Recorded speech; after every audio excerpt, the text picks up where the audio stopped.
Amén, hermanos. Amén, hermanos. Jesús es el Señor. Bueno, hermanos, veníamos mencionando que Dios ha hecho lo necesario para que le sirvamos, reconciliándonos primero con Él.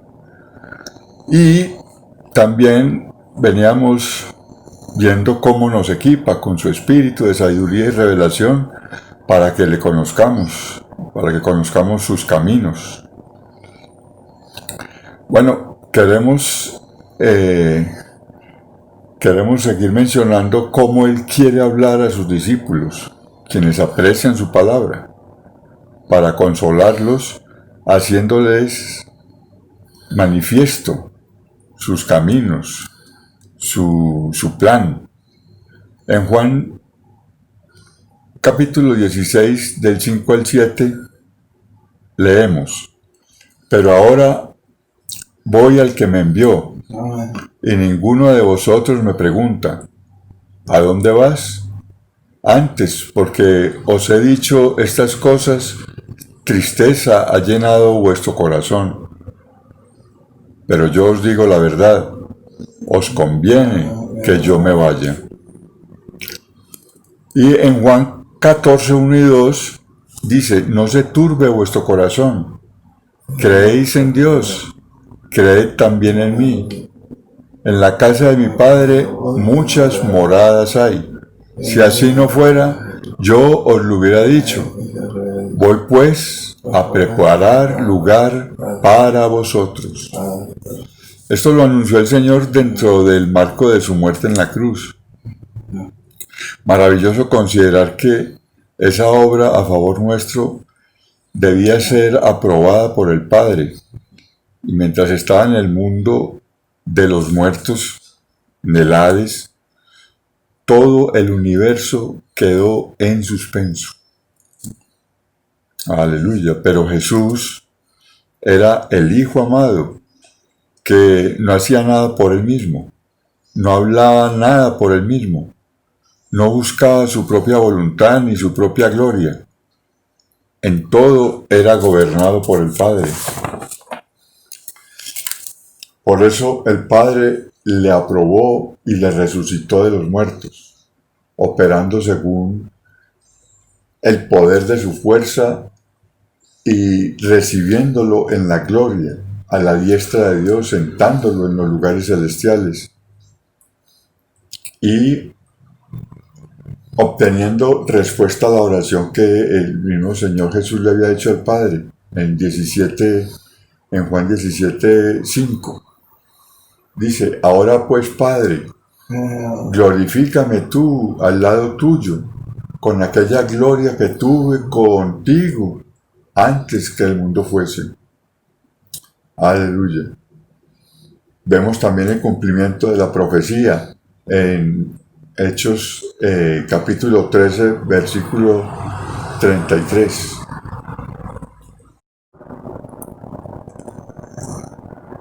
La cual Dios ha cumplido a los hijos de ellos, a nosotros, resucitando a Jesús, como está escrito también en el Salmo 2. Mi hijo eres tú, yo te he engendrado hoy. Entonces, como hijo de Dios, llega a ser el unigénito del Padre, y como hijo de hombre, llega a ser el hijo primogénito, abriendo una puerta no a los ángeles, sino para que el hombre entre, llegando Jesús a ser el camino al Padre para nosotros. Aleluya. El Señor nos ha abierto un camino en Él para que nosotros tengamos acceso a la gloria del Señor. Este es el autor de nuestra salvación. En Hebreos 2, 9 y 10 leemos: Pero vemos a aquel que fue hecho un poco menor que los ángeles, a Jesús, coronado de gloria y de honra, a causa del padecimiento de la muerte, para que por la gracia de Dios gustase la muerte por todos, porque convenía a aquel por cuya causa son todas las cosas y por quien todas las cosas subsisten, que habiendo de llevar muchos hijos a la gloria, perfeccionase por aflicciones al autor de la salvación de ellos. Aleluya. Y en Juan 14:3 dice: y si me fuere y os preparare lugar, vendré otra vez y os tomaré a mí mismo, para que donde yo estoy, vosotros también estéis. Jesús nos preparó lugar en el Padre, y nosotros estamos destinados, aleluya, a la gloria del Padre. Colosenses 1:27 dice: a quienes Dios quiso dar a conocer las riquezas de la gloria de este misterio entre los gentiles, que es Cristo en vosotros, la esperanza de gloria. Así que donde el Señor esté, nosotros también estaremos. Aleluya. Por esta comunión a la que el Señor nos invita con el Padre, damos gracias, hermanos. Todos buscamos la felicidad en muchas cosas, pero la verdadera felicidad es estar en comunión con el Padre. Todos buscamos en este mundo cómo ser felices, como por ejemplo en los negocios, laboralmente, en el matrimonio, en el arte, en muchas cosas. Pero la verdadera felicidad está en Dios y en verdad el hombre no tiene una verdadera felicidad, sino con Dios. Dios quiso crearnos y por amor a nosotros nos invita a participar de una vida en relación con Él, una relación perfecta. Leemos en Proverbios 8:22.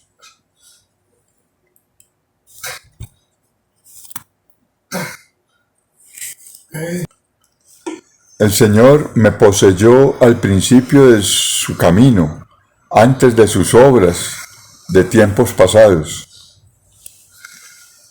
El Señor me poseyó al principio de su camino, antes de sus obras de tiempos pasados. Vemos que el Señor tenía al Hijo como la sabiduría para hacer todas las cosas. El Hijo era la base, el fundamento de sus caminos, y es en esa relación maravillosa a la que estamos invitados. Aleluya.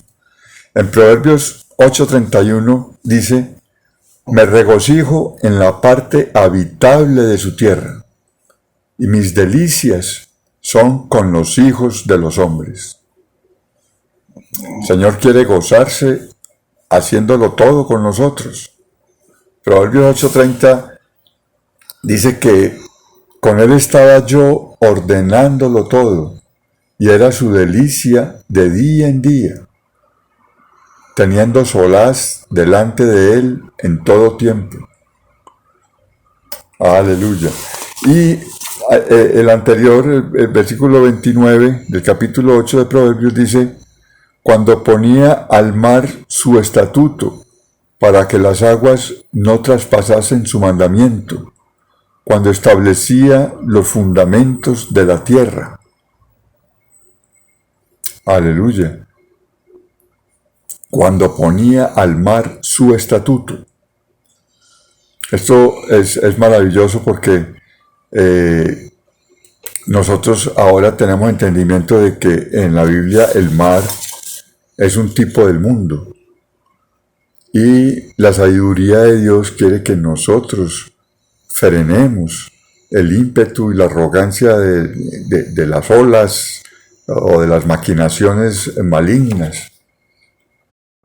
Entonces, la palabra de Dios nos anima a orar para que vivamos en paz, para que intervengamos en el acontecer hoy, en la historia, en el tiempo, y quiere que vivamos en paz.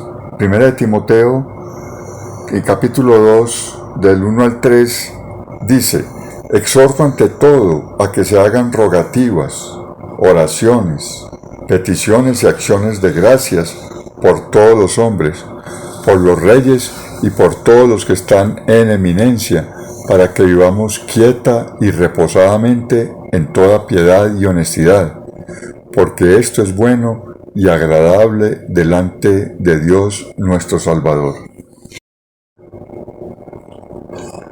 Que nuestra felicidad verdaderamente entonces sea vivir delante de Dios el Padre, como veíamos esta semana, en un ambiente de perfección, del amor ágape, de una unidad, de santidad, de realidad, que podamos disfrutar como nunca antes hemos disfrutado. Nuestro Señor Jesús, como Hijo, Él es el arquitecto del Padre. Qué maravilloso lo que podamos ver esto. Por un lado el Padre planeaba y por otro el Hijo ejecutaba como el maestro de su obra. Aleluya, podemos ser uno con el Hijo. Si hacemos lo que Él dice, estamos participando en esta comunión maravillosa. La Escritura dice que era su delicia de día en día, y nos remite a Mateo 3:17. Este es mi Hijo amado en quien tengo toda complacencia. Y en el monte de la transfiguración se le vuelve a oír diciendo: este es mi Hijo amado en quien tengo complacencia, a Él oíd. Dice Juan 17:5. Todos podemos ser ese grano de arena que juntos detenemos el orgullo de las olas, del caos maligno, cooperando con el que tiene todo poder en los cielos y en la tierra, como dice Mateo 28:18. Esta semana, pues, hermanos, el Señor nos está recordando a nosotros, sus discípulos, que finalmente lo que Él quiere es una mutua habitación. Él consiguió eso para nosotros, una mutua habitación. Aleluya. No fuimos invitados a visitar al Señor, sino que fuimos llamados a habitar con Él. En Juan 14:23 dice: el que me ama, mi palabra guardará, y mi Padre le amará, y vendremos a Él, y haremos morada con Él. Que Dios nos ayude a amarlo más intensamente para estar en su presencia. En Juan 15:5 dice: bien, en Apocalipsis 21:1-3 dice sobre la mutua habitación: vi un cielo nuevo y una tierra nueva, porque el primer cielo y la primera tierra pasaron, y el mar ya no existía más. Y yo, Juan, vi la santa ciudad, la nueva Jerusalén, descender del cielo, de Dios, dispuesta como una esposa ataviada para su marido.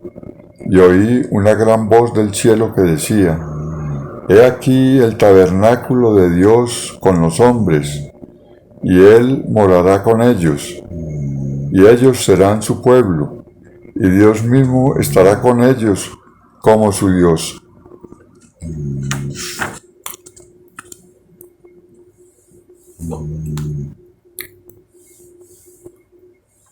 En Juan 14, 2 y 3 también leemos: en la casa de mi Padre muchas moradas hay.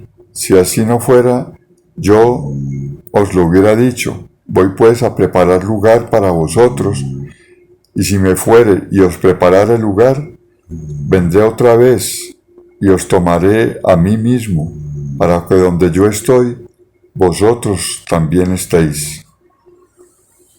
Aleluya por la mutua habitación. Dios quiere tener con nosotros una mutua habitación. Entonces es el Espíritu Eterno el que quiere que tengamos esta herencia eterna. Bueno, quiero leer finalmente la carta, lo que el hermano Pedro Don en el mensaje del domingo escribió. Él, hablando acerca del Espíritu Eterno, dice que al estudiar los capítulos del 14 al 17 del Evangelio de Juan, vemos que Dios preparó todas las cosas para introducir al hombre en la gloria por medio de la obra del Hijo. Tenemos delante de nosotros una revelación muy elevada de la cual no nos consideramos merecedores. Esta bendición va mucho más allá de nuestra imaginación. Parece algo imposible, porque necesitamos alcanzar el patrón de Jesús, con una vida humana perfecta en santidad, en verdad, en amor, en gloria y en unidad. Ese patrón parece ser inalcanzable. La revelación que hemos obtenido por medio de los escritos de Juan nos muestra una visión gloriosa, el plan macroeconómico de Dios. En comunión con el Señor, Dios me mostró esa visión,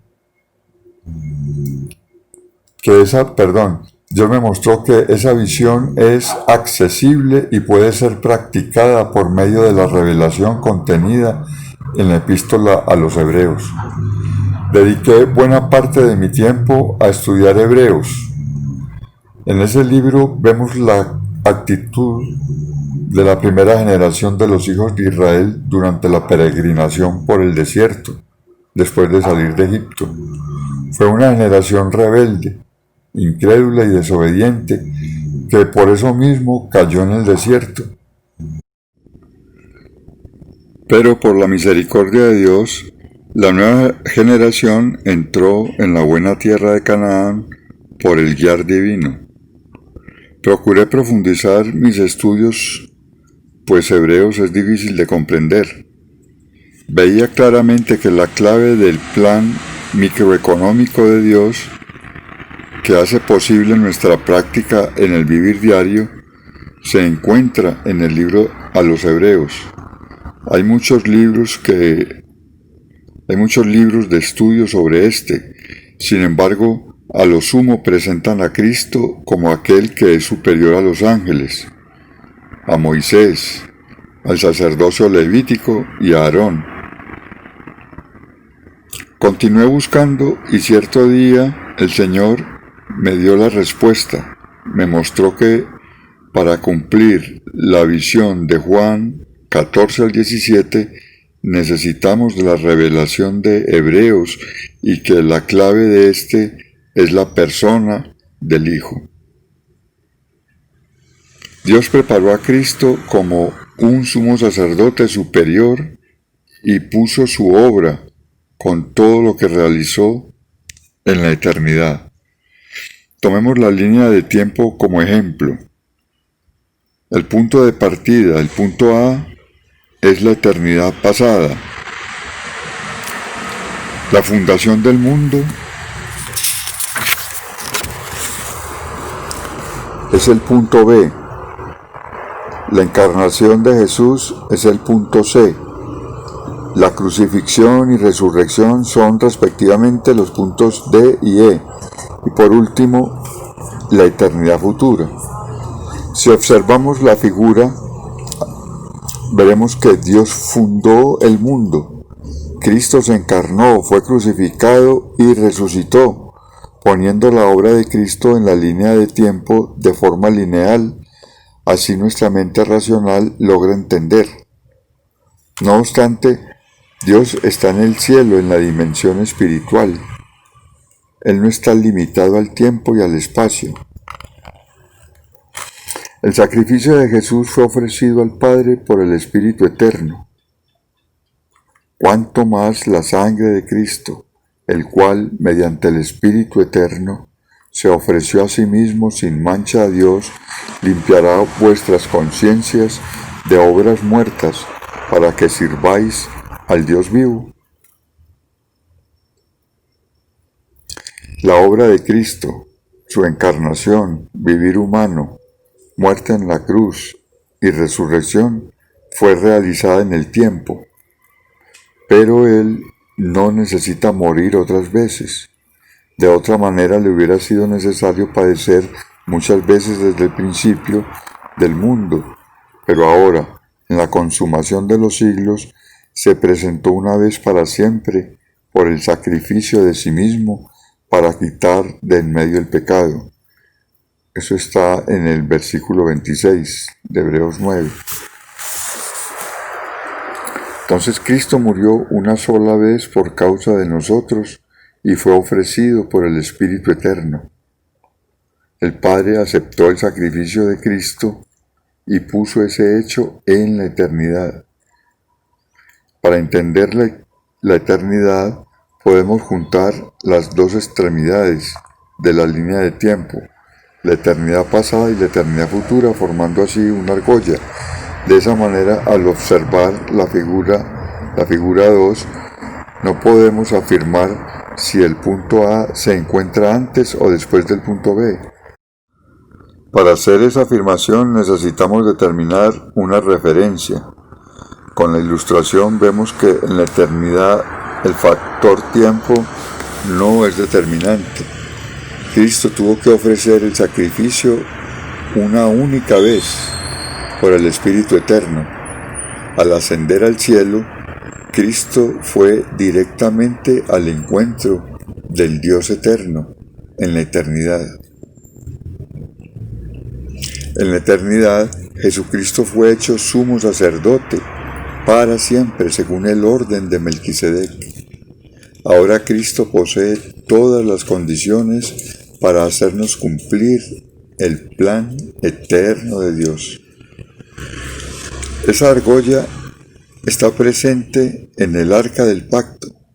En cada rincón del arca hay una argolla, por donde pasan las dos varas para que el hombre pueda cargarla. El arca del testimonio o pacto representa a Dios, a Cristo. Dios es eterno y el Cristo glorificado también es eterno. Únicamente por medio de las argollas, por medio del Espíritu Eterno, es que el hombre temporal puede cargar el testimonio del Dios eterno. Las argollas conectan al hombre temporal con el Dios eterno. Las argollas representan al Espíritu Eterno. Solo el Espíritu es nuestra conexión con Dios y nos permite disfrutarle y gozar de toda la persona y la obra del Dios triuno. Ese Cristo maravilloso potencia nuestras oportunidades de alcanzar la madurez y cumplir el plan de Dios. Eso no es solo para el liderazgo, sino para todos los hermanos, principalmente para aquellos que se consideran más débiles y que no merecen el galardón que nos espera. El plan de la salvación de Dios es para todos nosotros, para todos aquellos que lo buscan y anhelan ser vencedores. Amén, hermano. Entonces vemos que el deseo de Dios es que nos unamos a Él, a su plan eterno, y para eso ha puesto en nosotros ese espíritu. Y me hace acordar de una escritura que está en Eclesiastés, que dice que Dios puso eternidad en el corazón del hombre, sin que alcance el hombre a entender la obra que Dios ha hecho desde el principio hasta el fin. Pero, aleluya, porque ahora ya no tenemos un espíritu que está independiente de Dios. Ahora estamos unidos a un espíritu que es uno con el Señor para hacernos conocer todo lo que está en el corazón de Dios. De modo pues que toda esta obra maravillosa que aconteció en el tiempo, el vivir humano de Jesús, su muerte, su resurrección, su entronización, el venir como Espíritu ahora, hace que la eternidad pasada se junte con la eternidad futura y que nosotros hayamos sido como argollados, como si pudiéramos estar caminando hoy también con Dios, con el Dios eterno. Bueno, esto es maravilloso, hermanos. Eh, Damos gracias a Dios por estar hablándonos estas cosas y que el Señor nos dé entendimiento en todo. Oh Padre Celestial, te bendecimos y te damos gracias por el amor con que nos amaste. Gracias por Jesucristo. Gracias porque siempre podemos contar contigo, siempre nos ayudarás y podemos y todo lo podemos en este Cristo que nos fortalece. Te alabamos y te bendecimos. Gracias por esta comunión. Amén.